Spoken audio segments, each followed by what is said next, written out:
Dimulai dengan adegan di mana ada seorang istri bernama Minako yang mengantar suaminya yang akan pergi bekerja sampai ke depan pintu. Lalu Minako memintanya untuk pulang cepat hari ini. Bahkan memintanya juga untuk cuti. Mungkin si istri merasa kesepian karena si suami terlalu sibuk bekerja jadi meminta permintaan tersebut. Namun sepertinya permintaan itu sangat sulit buat si suami yang sedang sibuk. Dan pergilah si suami bekerja. Benar saja. Ternyata mereka sudah menikah selama 6 bulan. Dan pindah ke asrama pegawai di sana. Namun sejak menikah, Minako merasa kesepian karena si suami sibuk bekerja. Dia bekerja di posisi yang menuntutnya bekerja super sibuk. Hal itu membuat Minako kesepian dan tampak sangat tidak bahagia dengan statusnya saat ini. Kemudian Minako pun sibuk menyapu di depan asramanya. Tak lama tetangga asramanya yang bernama Kawamura datang menyapa Minako. Rupanya dia merupakan tutor suaminya di kantor. Dia tinggal di samping mereka karena rumahnya sedang direnovasi. Minako pun kemudian sedikit berbincang tentang pekerjaan suaminya dengan Kawamura. Mereka berdua walaupun sekantor namun berada di divisi yang berbeda. Kemudian Kawamura pun fair cerita jika dia merupakan tipe lelaki yang lebih mementingkan kehidupan pribadinya. Dan berangkatlah Kawamura ke kantornya. Minako rupanya sangat iri dengan Kawamura dibanding suaminya. Karena dia sangat ingin pria sepertinya yang lebih mementingkan kehidupan pribadinya. Di rumah, Minako terlihat menerima telepon dari suaminya. Rupanya itu telepon yang memberitahukan jika si suami akan pulang larut malam lagi. Minako kemudian menjelaskan jika mereka sudah lama tidak makan bersama.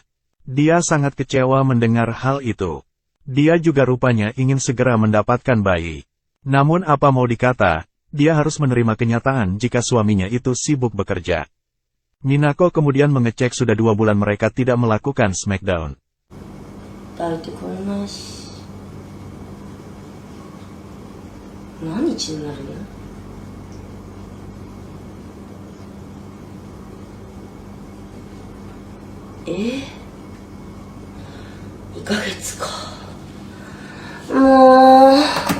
Hal yang sangat berat buatnya.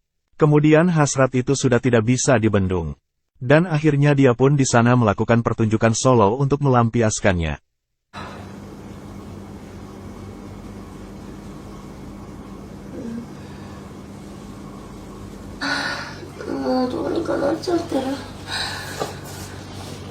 Tapi kemudian Kawamura yang baru datang dari kantor melihat semuanya. Dia terlihat kaget dengan apa yang dia lihat. Namun terlihat menikmati juga pertunjukan gratis ini. Setelah beres, Minako baru sadar ternyata ada Kawamura yang melihat hal itu. Terang saja hal itu membuat mereka berdua kaget. Kawamura meminta maaf karena tidak sengaja melihatnya, dan langsung pulang ke asramanya. Minako yang masih syok karena malu, bingung mesti gimana. Karena pertunjukan solonya diketahui oleh tetangganya itu. Esoknya, Minako seperti biasa mengantar si suami yang akan pergi bekerja.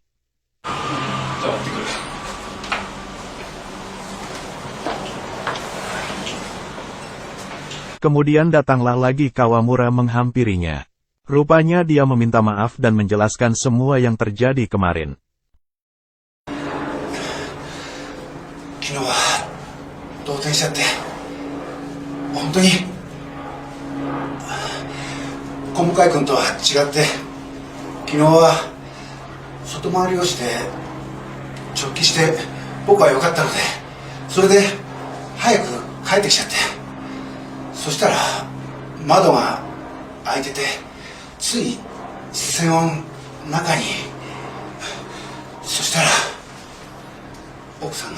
Dia mengagumi Minako yang menurutnya seksi.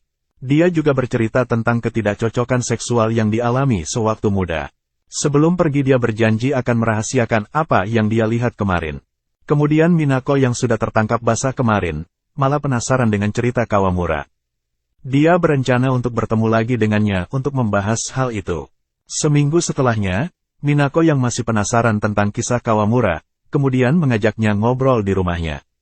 Kebetulan ada lemari yang mesti dirakit, dia pun sambil meminta bantuan dari Kawamura. Mereka pun kemudian ngobrol. Kawamura bercerita jika dulu dia punya pacar yang sangat sulit untuk diajak Smackdown. Sehingga dia pun memilih untuk melampiaskan semuanya secara sendirian. Hal itulah yang dia anggap sebagai ketidakcocokan secara seksual. Kemudian secara tidak sadar Minako pun bercerita jika dia juga mengalami hal yang sama. Tapi obrolan itu malah membuat mereka berdua jadi salting. Dan menjadikan momen yang aneh buat mereka. Kemudian secara tidak sengaja Kamaura pun bercerita jika dia menduga suami dari Minako di kantor selingkuh. Karena sering terlihat dengan wanita dia bekerja. Yoki? Ya, nada más. 口が滑っただけで、そんなことは絶対ない。口が滑ったってどういうことですか？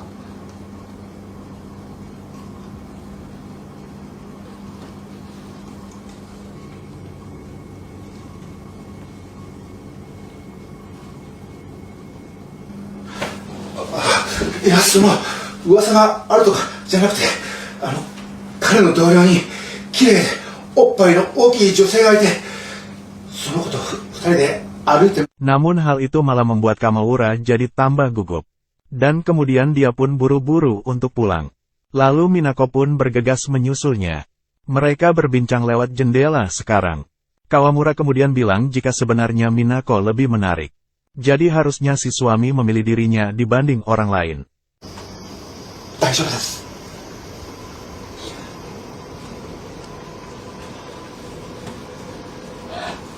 男としてそそられる？ Dia terus-terusan melayangkan pujian untuk Minako di sana. Dan segala pujian itu membuat Minako senang.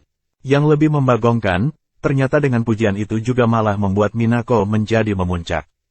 Dia kemudian melakukan pertunjukan solo lagi sambil ngobrol dengan Kawamura. Kawamura pun menghibur lagi Minako. Perselingkuhan suaminya baru dugaan saja. Sehingga meminta Minako untuk lebih percaya diri karena menurutnya Minako lebih menarik. Minako pun kembali curhat kepada Kawamura dan memintanya untuk masuk lagi ke rumahnya. Namun Kawamura masih ragu mengingat si suami rekannya dan malah memilih untuk pulang.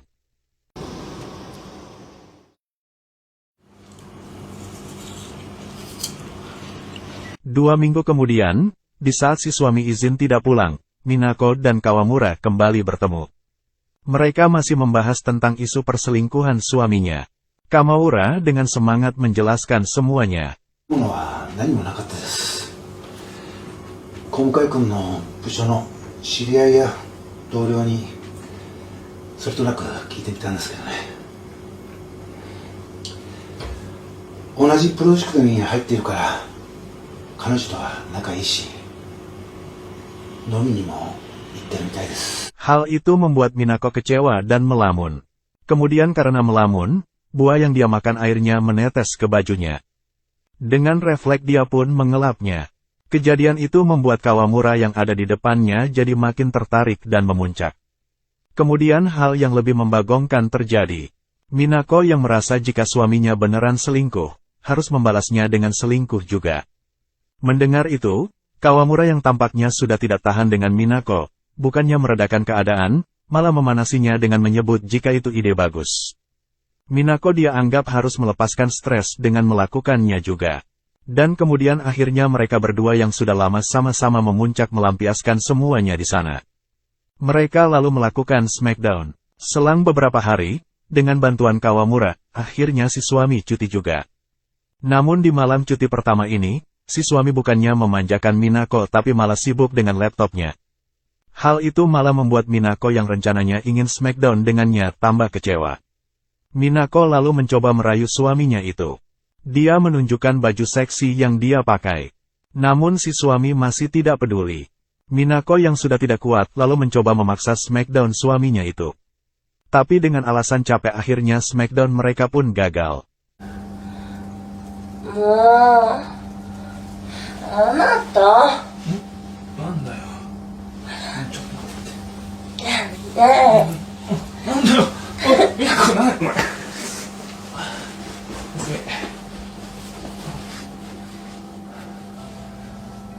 Minako sudah pasti sangat kecewa karena tidak jadi melakukan smackdown. Namun berhubung dia sudah sangat memuncak, akhirnya dia pun memberanikan diri untuk pergi menemui Kawamura tetangganya. Kawamura yang sudah tidur, terlihat kaget dengan kehadiran Minako di sana. Dan tanpa basa-basi, Minako yang sudah memuncak kemudian mengajak Kamaura untuk smackdown dirinya. Akhirnya mereka berdua pun kembali melakukan smackdown. Beberapa hari kemudian, si suami tampak baru pulang. Kemudian dia diajak minum oleh Kawamura. Awalnya dia menolak karena harus kerja pagi. Tapi Kawamura memaksa, dan dia pun setuju untuk minum bersama. Tak lama pulanglah si suami ke rumah. Minako terlihat menunggu di sana. Namun kali ini ada yang aneh. Si suami memeluk dan meminta maaf kepada Minako. Dia juga berjanji akan lebih memperhatikan dirinya. Rupanya Kawamura berhasil menasehati dirinya di saat minum-minum tadi. Hal itu membuat Minako menjadi sangat bahagia. Suaminya pun berjanji akan memberi bayi seperti keinginan mereka. 3 minggu berselang, Minako yang sudah bahagia sekarang, merasa kehilangan Kawamura. Karena sejak itu dia tidak melihatnya. Kemudian di saat Minako menyapu di depan, Kawamura untuk pertama kalinya datang lagi kepadanya. Minako pun terlihat bahagia biasa melihatnya lagi. Dia tidak henti-hentinya berterima kasih. Karena dengan bantuan darinya dia bisa kembali hidup bahagia dengan suaminya. Lalu Kawamura bercerita tentang alasan dirinya menghilang. Dia rupanya tidak tahan dengan godaan dari Minako. Tapi dia pun ingin melihatnya bahagia. Jadi dia memutuskan untuk menghilang. Dan rencananya hari ini dia pun akan pindah selamanya. Mendengar hal itu sedikit membuat Minako kecewa. Kemudian hal yang membagongkan kembali terjadi. Minako memang sudah bahagia dengan suaminya.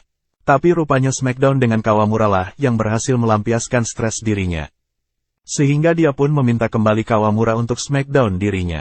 Mendengar permintaan itu, Kawamura pun tidak bisa menahan dan menolak. Dan akhirnya untuk terakhir kalinya mereka melakukan Smackdown di sana. Beberapa hari, minggu telah berlalu. Kehidupan rumah tangga Minako semakin baik dengan suaminya. Malah dia sekarang sedang hamil. Namun semua kenangan dengan Kawamura tidak dapat dilupakan begitu saja oleh Minako. Berulang kali dia berucap berterima kasih kepada Kawamura. Karena dengan bantuan darinya lah dia bisa bahagia sekarang. Pertanyaan terakhir, anak siapa kira-kira yang Minako kandung?